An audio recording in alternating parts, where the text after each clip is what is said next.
I know a lot of people brought Christmas cards to sign. If you brought more than you need, if you have extra ones, raise your hand, talk to your neighbors. Some people might have forgotten.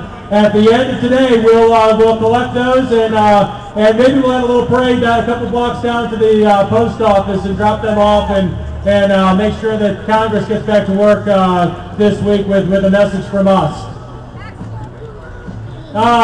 This past summer, when the healthcare takeover was heating up, went to Carl Bearden of Americans for Prosperity and Fred Sauer were touring the state with a program called Hands Off Our Healthcare.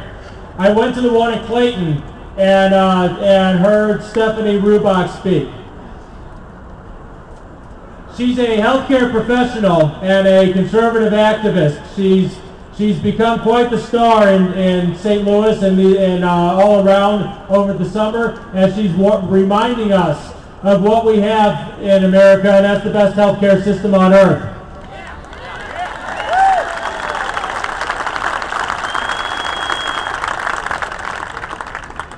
Her voice is so important because she deals with patients every day. She works in the industry. She knows what's at stake. And she's not going to let them take that away from us. Ladies and gentlemen, Stephanie Rubach.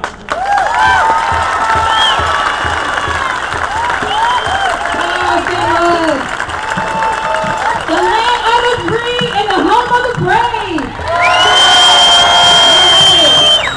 Are you still free, St. Louis?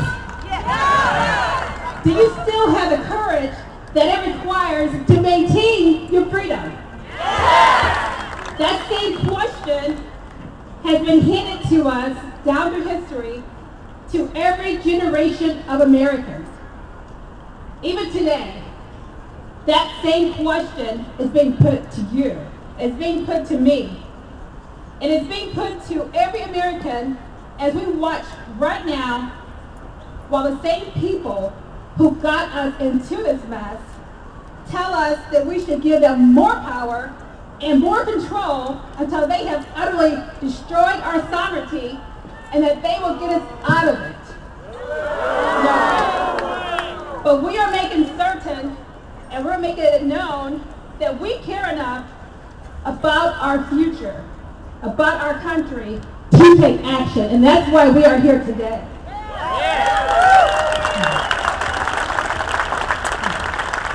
We'll take action by organizing in precincts, counties, and across the state until we have taken back control of this country from the politicians, the globalists, the bankers, and anyone who tries to take it away from us until we have taken it back and put it into the hands of the American people.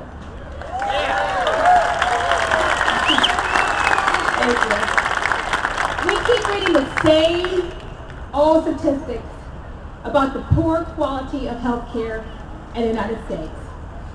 They use these stats to justify to us how our healthcare system needs to be fundamentally changed. We hear that the United States ranks 37th in infant mortality, has lower life expectancy, and they just tell us all the negative things about our healthcare system. Now, these notions have been cited so frequently that they seem to gain traction simply from their repetition. Of course, once quoted, little attention is paid to any analysis of their validity. So Mark Twain, he admonished us to be aware of lies, damn lies, and stats. And as my mother used to say, she said, Satan, you're lying, and the truth is not in you. And that's what I tell everybody.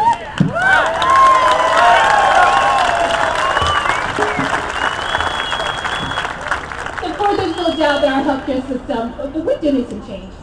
And we need some reform. I've been a registered nurse for over 20 years. All right.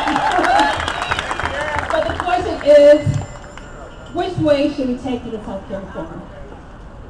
Liberals in Congress, they want to centralize decision-making in Washington, letting politicians and bureaucrats decide what's right for you.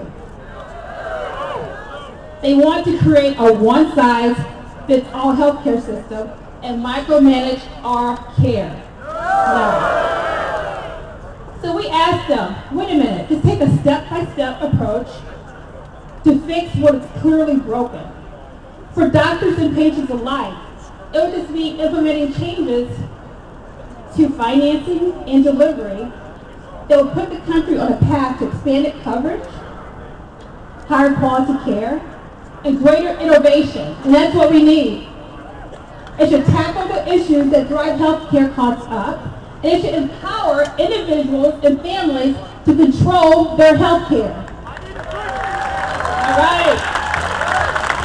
Yeah, that's a good question there. He said, why didn't we do it before? But instead, power is being taken away from the individual and the doctor. The bottom line is this. This legislation will not only step between a doctor and his patient when determining the course of treatment, but it steps ahead of the doctor and decides what tools the doctor will be allowed to use and when he may use the tools. And we just will not stand by and let that happen, will we? We're not going to be quiet. Can you imagine in this legislation the obvious likelihood of corruption? Now this corruption is basically inherent in making decisions. There's criteria such as social usefulness and just numerous other social criteria that's even race-based. So that should be reason alone to demand the immediate defeat of these bills.